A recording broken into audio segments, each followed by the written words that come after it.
the wildest thing that ever happened to me when working, this was a while back. I worked for an international organization that helped women in microfinance. And we had a big conference in Italy. That's important. And we had leaders from all over the world, including like from Africa, Asia, all over.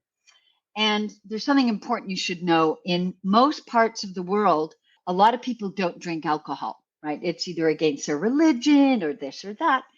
So when we were organizing the conference, we were very clear with the hotel in Lago di Garda. Listen, we have a lot of non-drinkers coming. And they're like, oh, don't worry, we have an analcolico punch. Analcolico means no alcohol punch. So everyone's there in their saris and, their muumuus. And it's kind of everyone is, getting ready to have a nice evening, international evening. And we start noticing that they're kind of getting wild, right? And a bit shaky, tipsy. And there might have even been a couple of people on tables. And I went up to, finally, it sort of dawned on me, these women are drunk. And I went up to the guy that ran the catering of this hotel. And this was in Italian, but I'll say it in English. Like, what's going on? They're drinking the non-alcoholic punch and they're drunk. And he said, non-alcolico in Italia. Oh, just a little alcohol. And I was like, just a little. Just un po. And I was like, oh my God. Anyways, it was funny, but then not so funny when some of them were throwing up. So there we go. Were these people that might have had a problem in the past or like? They were just like, they were Hindu. They didn't drink. They did not drink, ever touch alcohol. Well, now they do. Yeah. So against their religion. So like they feel bad about getting drunk. Oh, exactly. Yeah. It was kind of, yeah. And they didn't like the food either. Yeah. Oh, no. In Italy. Yeah. Too many sandwiches, not enough meat. Anyway. I was Sandwich. Panini. Oh, panini. That's right. Panini. There you go. So I am Antonia Bowring. I forgot. And I am an executive coach. I am, very importantly, I am Canadian, but I live in New York City and I am an insurance dudette. Insurance dudes are on a mission to escape being handcuffed by our agencies. How? By uncovering the secrets to creating a predictable, consistent, and profitable agency sales machine. I am Craig Pretzinger. I am Jason Feldman. We are agents. We are insurance dudes. boom! All right. That was a heck of a story. Yeah. I think that's the second story on this show that's involved Italy. Huh. Right? Huh. Didn't somebody flew to Italy to get to meet a client? Yep. Wow. Okay, that's cool. I mean, it's a bustling hub. Hey. They have a pizza. So you're from Canada and you moved to New York. Personality-wise, those are polar opposites. Yeah, right. Thanks for noticing that. Yeah, see, exactly. Okay. So can I Instead of tell saying, you? what, you got a problem? Wait, can I That's tell what you you a story? And Yes. I'm going to tell it to you like I'm an American, and then I'm going to tell it to you like I'm a Canadian. Okay? Oh, I like it. All right. So have you ever heard of HYROX? Uh-uh. HYROX? HYROX is this kind of crazy physical fitness thing. You run a kilometer, then you like push a sled of weight. Then you run a kilometer, then you row 1,000 meters. And you do this 8 kilometers in 8 events. And it's tough. It's really tough. Like Spartan or something like that, right? Yeah, okay. kind of like a Spartan race. What is a kilometer? It's like it's a small mile. It's a small mile, right? So I've done a couple of these HYROX things, and the last one I did, I'll tell this to you as an American. Guess what, Jason and Craig? I came second in my age group in a recent HYROX. Ooh, Right? that is Okay, awesome. now do you want me to tell you like a Canadian? Sure. Yeah. Well, guess what, Jason and Craig? I came last in my age group. Get it? There were 2 people. That's right. So I'm That going is so back funny. one more time with the goal of being the only person in my age group so I can do it super slow and win. Get on the podium number 1. Oh, that's funny. Yeah, but it's funny. kind of true. Like Yeah. that's how Canadians lead, eh? And Mhm. that's how you Yanks lead. Yeah. Yeah. And I would have to say that New Yorkers, and I know we have a lot of New Yorkers out there, so this Be is not. careful, Mr. Jason. No, here's the thing. They're I gonna love come and New get you. Yorkers, but I've also worked on teams that talk to a lot of New Yorkers, and they're like, they always say the same thing. Oh, that person's a jerk, or like that. And it's like, no, you don't get it. Like, that's just how it is. They are blunt. They tell you how it is. They tell you how they feel about it and how blah, blah, blah. And I'm like, that's just passion. Like that's just how they are. Fast. Yeah. And they order their coffee fast. Everyone's always in a rush. So apparently the speed like goes down across the country. So Hawaii is just the slowest. That's it. Yeah. Yeah. Yeah. I mean, Honolulu is is like way, on Kauai, the farthest east probably, and it says slow yourself down when you pull in. Like, yeah. Good point. Interesting. Well, awesome. I would love to know how you became an executive coach, and I want to know the story behind it too. Usually, however we get somewhere, there's a really good and sometimes painful story that got us to where we are. Yeah,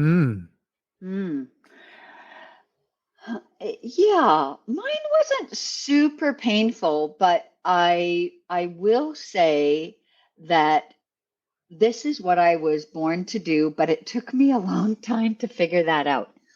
And also, by the way, never hire a coach who just graduated from college because they don't know what the hell they're doing. That's a personal opinion, but I don't know if you can coach under 40. I might get in trouble for saying that, but well, I mean, I think that there's a lot of experience that goes into it, right? Like, I mean, you're transferring wisdom and knowledge based off experience, not just textbooks. And so I agree. Yeah. So unless you're like a gold medal winner or something and you bring a whole different sort of angle to the coaching. So I have been a management consultant, worked in Canadian Parliament, worked in microfinance, like I just told you that story. And then I held some leadership positions in nonprofits. And then I went to open an office of one, actually from California in New York. And we did really well, super well. But guess what? We did not control our budget, right? We could raise money, but the money went to the California base headquarters, and then we accessed it through the budget process, right? And the organization essentially went bankrupt, which nonprofits technically can't go bankrupt, but it did.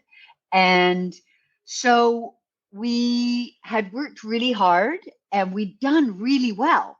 It was to help low-income women start businesses. We had great engagement. We had recruited. There were businesses that were starting to flourish. We had great numbers of them finishing the course, getting access to finance. And then all of a sudden it was like gone, right? Oh. And I thought to myself, I had brought in some coaches to help the women pro bono. And this was like in 2012. And the only thing I was clear about was the next thing I do, my success or my failure will depend on me, not anyone else. And then this woman who was like my totally beloved mentor, who passed away a few years ago, really young, because I'm really young. And she she said to me, what are you going to do now? And I said, I don't know. I don't know. And she said, well, why don't you take my intensive coaching course at NYU? You're a total natural. And literally, I never looked back. Mm. Yeah. What was it that you loved about it? Well, oh man, what do I love about it? First of all, I just am naturally super curious. And so I'm really interested what's going on in people's lives. And that's one. Secondly, if you're a coach, you're always doing me search and research. You're always like taking courses, trying new different kinds of therapies. You're always building your toolkit, right? Yeah. I love that. It's like your own personal self-improvement plan, right? If you're a coach. Because you got to be your best to show up your best for your clients. I love the diversity of clients, issues, sectors, you name it. I love the flexibility.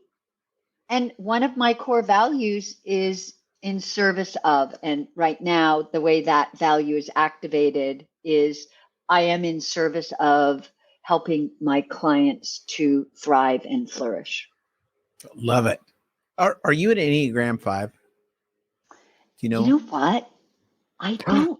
I don't understand Enneagrams. Someone told me they thought I was an 8. Oh, yeah. What's an 8? I think an 8 is very. You're an 8. I thought. Oh yeah. I'm a 7. You're an 8. I am. Yeah. So I'm an 8. I am the what is it? The contender or no? What is an Enneagram 8? It's the I'm argumentative, basically. The challenger. That's right. Craig knows this. So it's like you challenge everything. Like even if you will take the opposition of what you actually feel just because you want to challenge the thought of somebody else. I'm always like, That's my son. a contrarian. Oh, that's your son. Yeah. I don't actually think of myself that way. The 5 is the investigator. Like you're Okay. insightful, Yeah. curious. You love to study that's me. and that stuff. Or you could call it, I am a seeker for sure. Yeah. I'm a seeker, like for sure. That's is awesome. Yeah. I yeah. think that Get is more that into one. The Enneagram. Yeah. investigators, that's the investigator. The seeker. Like I will tell you, to write my book, if we ever talk about my book, I had to give up stand-up because now I had a short career in stand-up. Wow. Most of it was online, but I had one live show. Guess where it was? On Zoom. Online. No, I'm just joking. Oh, was it at a place? At the Apollo? Close. It was at my mother's retirement home. Same thing. Close. Huh? Did you kill? Oh man, tough crowd. Well, but if anybody died, then you did kill. So, I mean, it was a tough crowd. I'm telling you. I had to ask one woman to leave because she kept trying to tell me I was 72. But I guess to her that was young. I don't know. Yeah, it was really interesting. They, do you want to hear a story about that? Yeah, sure. I do. Okay. So I had this one piece of it where I was like talking about different jobs I'd had, that I worked in an orange juice factory, but I got canned. And, right, that's a good one. I love it. And then I said, well, what do you think this job was? And I described it and I went, I get to dress up. I get to wear makeup. I get to move my body in interesting ways. I have a very flexible schedule. And I said, what do you think I was doing? And this one woman puts up her hand and she goes, pole dancer. And then this guy in the back goes, lady of the night. And I said, no, belly dancer. Oh, belly Yeah. dancer. Yeah, but lady of the night. Huh? Lady of the night. Yeah. That is so funny. Lady of the night. Yeah. So you're an executive coach, and we have a few topics that are so relatable for insurance agents, like leadership, support. I mean, we love talking about these things because we know that if we can move our teams, they're the ones that do, you know, basically everything in the office for us. So it's so important to be a strong leader. But what I love is that you have expertise in harnessing focus with ADHD, which is awesome because that is Craig and I. We both have ADHD. Do you have adult diagnoses? I do. ADHD C, the big one. Ooh. Yeah, that has all the problems. I was not officially diagnosed by someone when I was young, but then my son was recently, and they're like, yeah, you definitely like, yeah. Apple doesn't fall far from the tree. Yeah, that's actually how I found out. My son was diagnosed, and I was like, wow, that really sounds like me. Yeah. Yeah, exactly.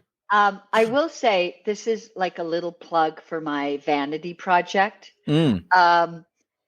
Antonia Bowring, one word, 963 on TikTok. I go on every day with ADHD tips. Oh, no way. No way. Yeah. Will you follow me? Are you guys I have on to get TikTok? the TikToks. I don't even want to be on that TikToks. Oh, I don't know how to do anything. I don't either. So I just 963? post. No, literally, Yeah, I don't know how to do anything. Well, you just find me and then say follow. And I got like a huge dopamine hit today because 14 people followed one of my posts. All right. Big time. I'm going viral. You're going viral. About 25 years. You're in the double digits. Oh, I have, 898 followers, and I don't know any of them. That's awesome. They know it's you. not family and friends. Yeah. That's awesome. But seriously, I'll tell you my dream for ADHD, for folks with ADHD. My dream is that Craig would say to me, "Oh, Antonia, pretend we're in the insurance business. Pretend we're in the insurance business." That's what he does every day. I know. And Craig says to me, and Craig says to me, "Oh, Antonia, we have a meeting to get things ready for that client presentation." And you say, "You've got ADHD, right?" And I say, "Yeah." And you say, what kind of accommodations or what can we do to make it easier for you? Period. That's it. I say that? Yeah, you do. Yeah. Yeah. And I say, well, you know what, Craig? If you can like record what you want tomorrow on your phone, I'm a really big auditory learner. That would be super helpful to me versus sending it by email. Or could you get me the documents a little bit early because I run them through a transcription and so I can hear them and like whatever. Or, hey, don't worry if I get up and walk around. That's just, I need to do that to focus. Right. My dream is it's not like we only talk about, all the superpowers or, it's like so many problems. We just say different brain wiring. Okay. So what do we do to accommodate that? And that's my dream. Right. I think that what's interesting is if you haven't been diagnosed with it, then you don't believe that even is a thing, right? Like I used to think that it was a thing that they made up so that they could sell Adderall, right? Right. Like I mean, that's a lot of things. Maybe that could be the case, but now understanding, like, you know, growing up in the 70s and 80s and like what it was like back then and how I was in class and even all through college, like it was impossible. Like I'd either fall asleep or talk, right? Yeah, it was a shit show. I'm either talking and bothering everybody or I'm falling asleep. Like it's the those are the two things. That's it. There's no in between. I know. And you know what?